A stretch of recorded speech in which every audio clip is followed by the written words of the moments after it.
다 함께 사도신경으로 신앙 고백하심으로 2월 10일 목요일 새벽 예배를 시작하겠습니다. 전능하사 천지를 만드신 하나님 아버지를 내가 믿사오며 그 외아들 우리 주 예수 그리스도를 믿사오니 이는 성령으로 잉태하사 동정녀 마리아에게 나시고 본디오 빌라도에게 고난을 받으사 십자가에 못 박혀 죽으시고 장사한 지 사흘 만에 죽은 자 가운데에서 다시 살아나시며 하늘에 오르사 전능하신 하나님 우편에 앉아 계시다가 저리로서 산자와 죽은 자를 심판하러 오시리라. 성령을 믿사오며 거룩한 공회와 성도가 서로 교통하는 것과 죄를 사하여 주시는 것과 몸이 다시 사는 것과 영원히 사는 것을 믿사옵나이다. 아멘. 하나님 아버지시여, 나에게 영원한 생명을 주셨사오니 내가 오늘 이 땅을 살아갈 때에 하늘을 바라보며 영원한 가치를 추구하여 천국 백성다운 삶을 살 수 있도록 인도하여 주옵소서. 예수 그리스도의 이름으로 기도합니다. 아멘. 오늘 성경 말씀은 신약성경 마태복음 8장 23절부터 27절까지의 말씀입니다. 오늘 성경 말씀을 제가 봉독해 드리겠습니다.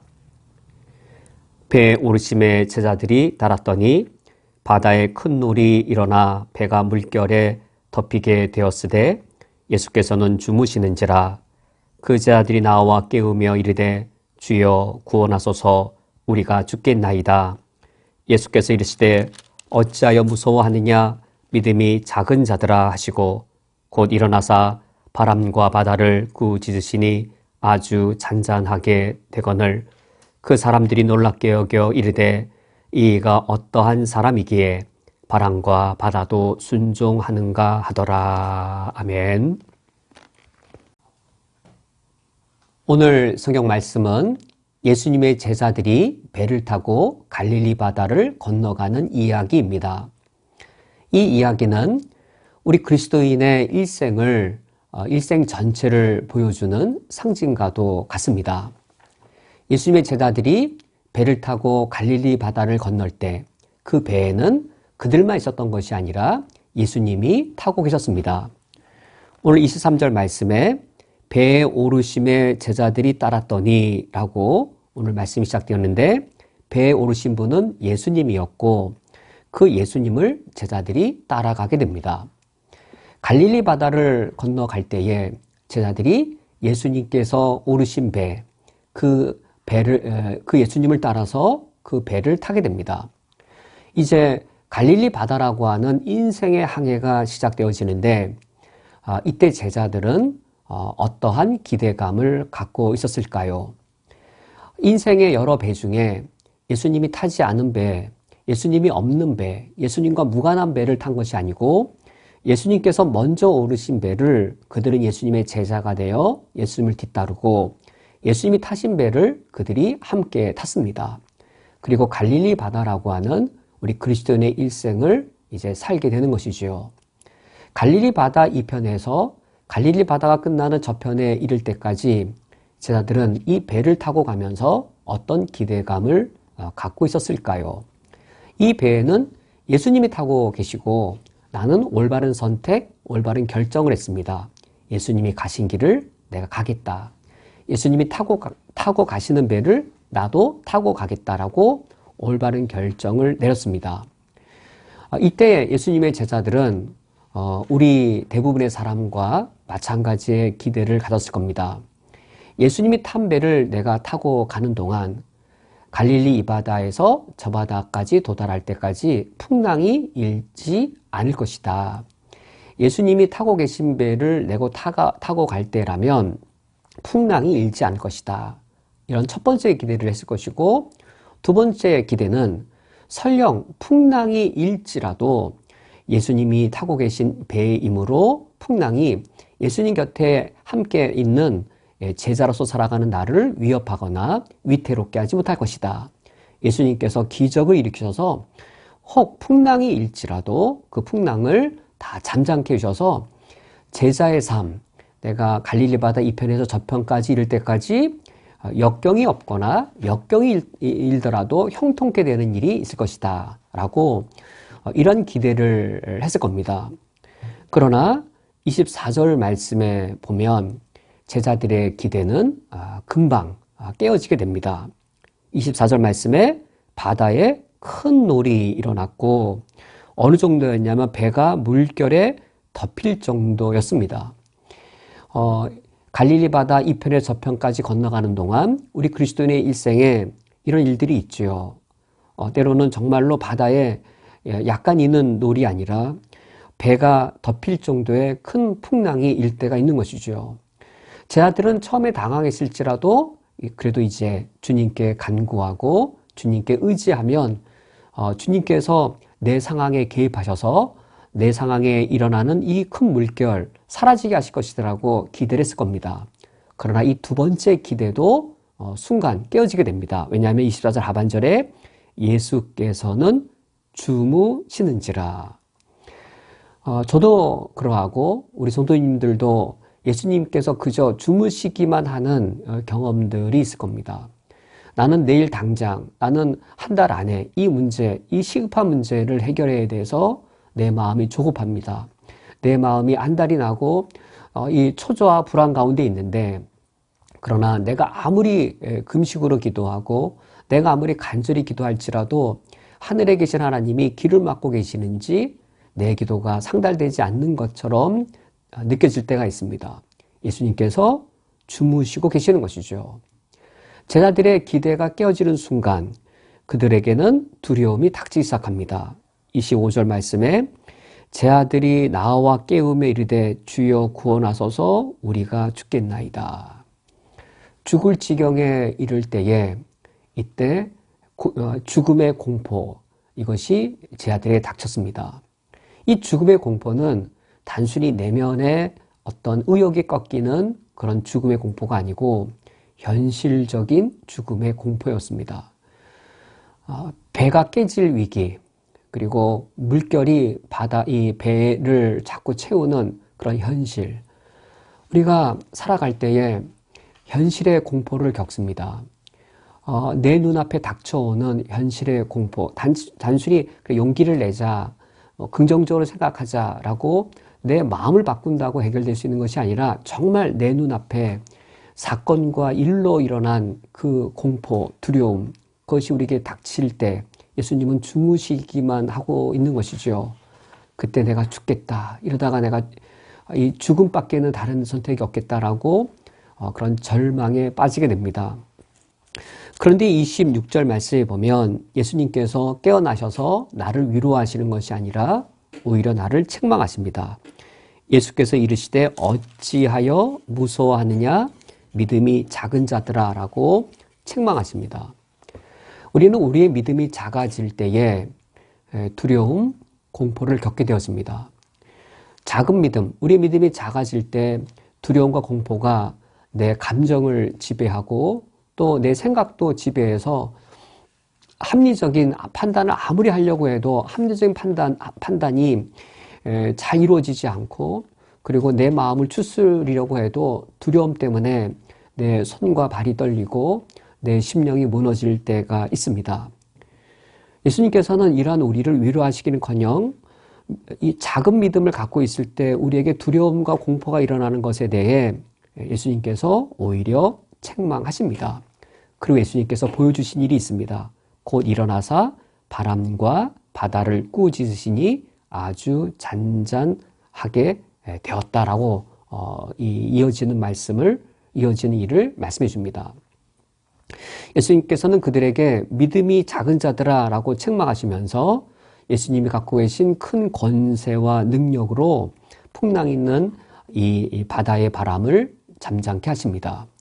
이때에 제자들이 이 모습을 보고 놀라게 됩니다. 27절 말씀에 그 사람들이 놀랍게 여겨 이르되 이가 어떠한 사람이기에 바람과 바다도 순종하는가라고 놀라게 되어서 이 경험 이후에 제자들은 작은 믿음이 아니라 큰 믿음을 가질 수 있는 것으로 점차 성장하게 됩니다.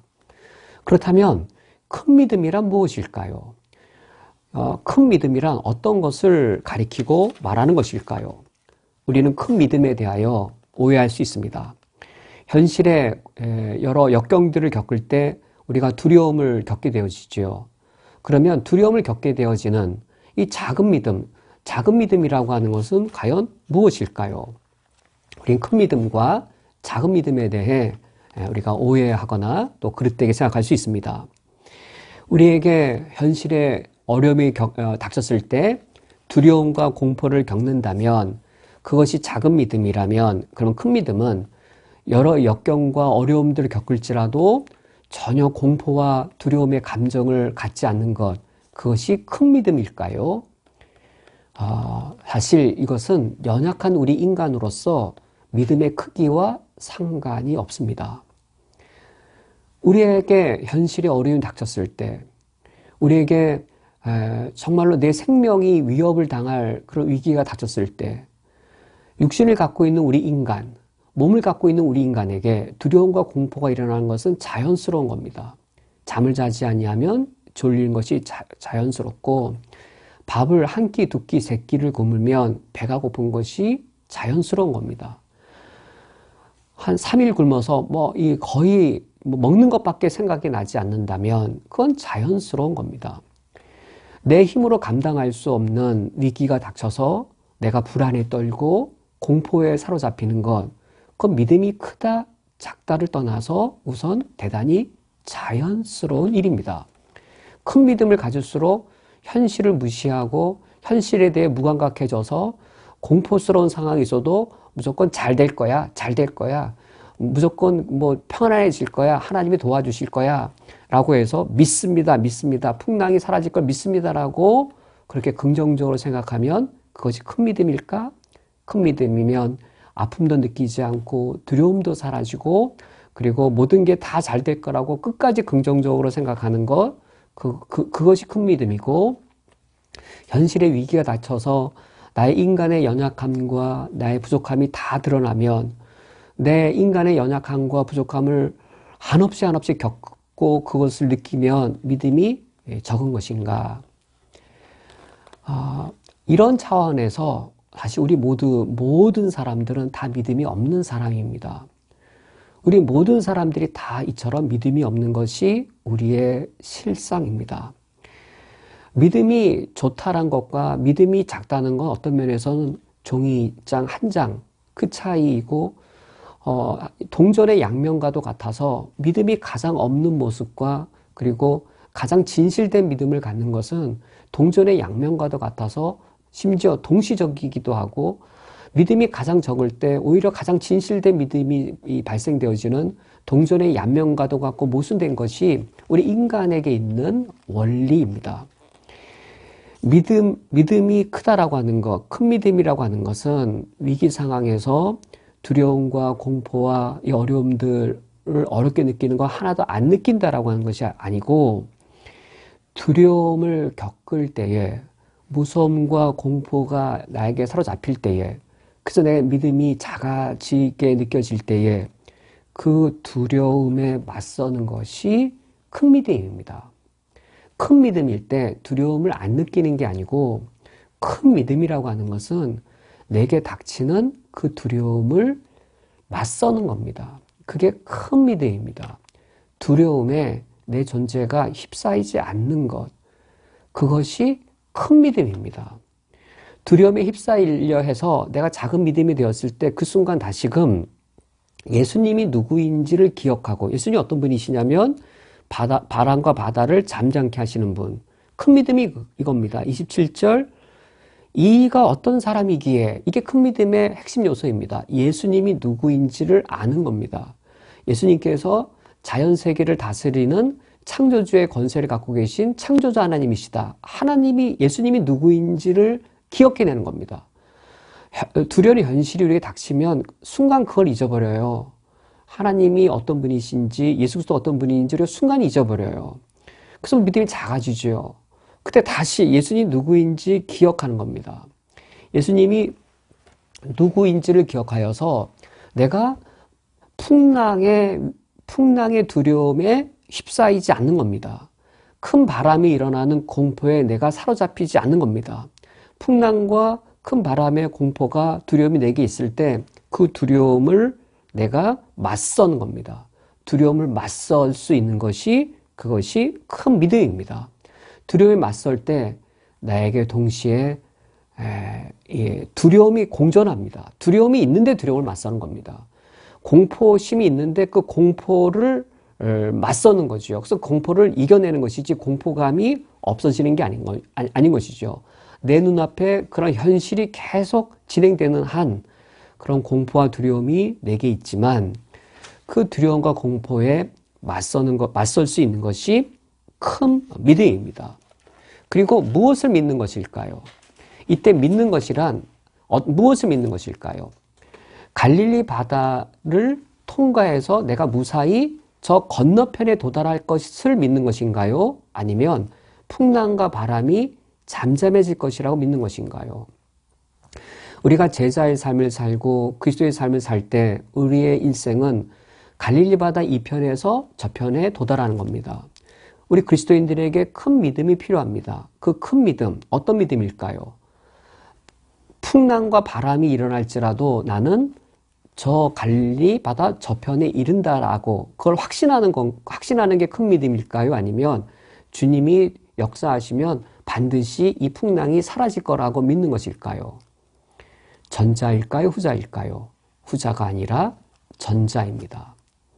우리 그리스도인들이 믿는 믿음은 무엇이냐면 내가 제자로 살아가는 우리 그리스도인의 삶에 풍랑이 전혀 일지 않는 내가 예수님을 내가 배에 모시고 가면 예수님이 탄 배를 타고 가면 풍랑도 없고 오로지 잔잔한 길만 열리고 풍랑이 일지라도 그 풍랑이 다 잠잠게 될 것이다. 그거를 믿는 게 아니고 풍랑이 있을지라도 풍랑을 뚫고 지나가서 나는 무사히 저 갈릴리 바다 저편에 도달할 것을 믿는 겁니다.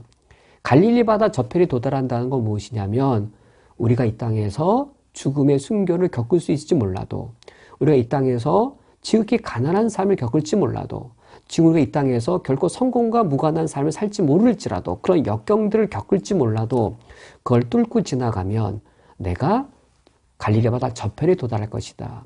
즉 영생에 이를 것이다. 즉 내가 천국에 들어갈 것임을 믿는 겁니다.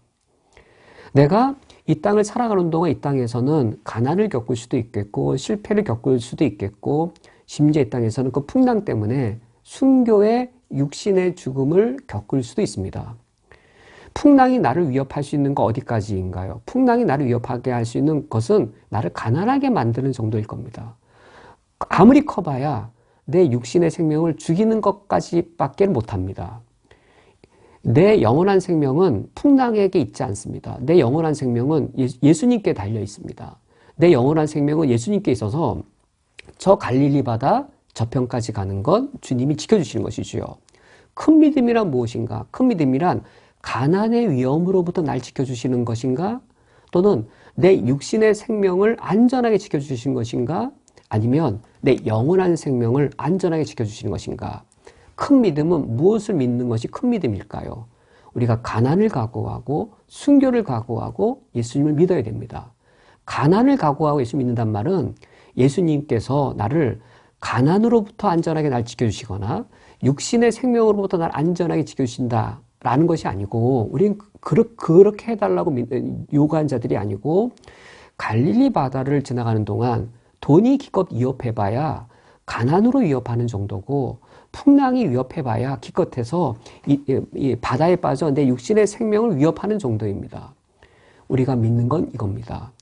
내가 저 갈릴리 바다 건너편에 가서 영원한 나라에 이르는 것, 주님이 그 안전을 지켜주실 것임을 믿는 것입니다. 그것이 큰 믿음입니다. 오늘 말씀을 맺도록 하겠습니다. 우리 그리스도인들은 예수님을 모시고 이 바다를 건너 갈릴리 바다를 건너 저편에 이르는 제자의 삶을 살아가고 있습니다. 그 건너편 바다에 도달하기까지 풍랑이 있을 겁니다. 여러 역경들이 있을 겁니다. 그러나 예수님이 내가 탄 배에 함께 타고 계시고 선장으로 타고 계시기 때문에 풍랑이 없는 그런 항해를 하는 것이 아니라 풍랑을 뚫고 지나가는 항해를 해야 할 것입니다. 우리는 고난 없는 삶이 아니라 고난을 각오하는 삶, 고난을 겪을지라도 두려움에 사로잡히지 않는 삶을 살아내야 하겠습니다. 오늘 하루 살아가실 때 우리 모두가 다 예수 그리스도의 제자로서 예수 우리에게 맡기신 사명과 본분을 힘있게 감당하는 예수의 제자로 살아갈 수 있기를 주님의 이름으로 축원드립니다. 함께 기도하겠습니다. 하나님 아버지여, 내가 믿음이 좋은 것 같을지라도 어느 한순간 현실의 어려움이 닥치면 믿음이 작은 자가 되어 죽을까 염려하며 죽음의 공포와 위기 속에 내 마음이 녹을 때가 있습니다. 이처럼 믿음이 작고 연약한 것이 나의 실상이오니 주님, 나를 불쌍히 여기시고 긍휼히 여겨 주시옵소서. 풍랑이 일때면 풍랑을 잠잠케 하신 예수 그리스도 주님이 누구이신가를 기억하여 두려움을 맞설 수 있도록 내게 용기를 주시며 담대함으로 내가 오늘 감당해야 될 주님 앞에서의 소명과 사명을 감당케 해 주시옵소서. 이 땅에 있는 것들이 이 땅에 속한 것으로만 내게 위협할 수 있사오며 그러나 저 바다 건너 영원한 하나님 나라에 도달할 그 영생을 도무지 위협할 수 없사오니 내 제자의 삶에 인생의 한계가 끝나 저 바다 건너 영생의 나라에 도달하도록 주님이 나를 지켜주실 것을 굳게 믿고 오늘 하루도 담대히 예수 그리스도의 제자로서 이 삶을 살게 해 주시옵소서. 예수 그리스도의 이름으로 기도합니다. 아멘. 다 함께 주기도로 오늘 예배를 폐하겠습니다. 하늘에 계신 우리 아버지여, 이름이 거룩히 여김을 받으시오며 나라가 임하시오며 뜻이 하늘에서 이루어진 것 같이 땅에서도 이루어지이다. 오늘 우리에게 일용할 양식을 주시옵고 우리가 우리에게 죄 지은 자를 사하여 준 것 같이 우리 죄를 사하여 주시옵고 우리를 시험에 들게 하지 마시옵고 다만 악에서 구하시옵소서. 나라와 권세와 영광이 아버지께 영원히 있사옵나이다. 아멘.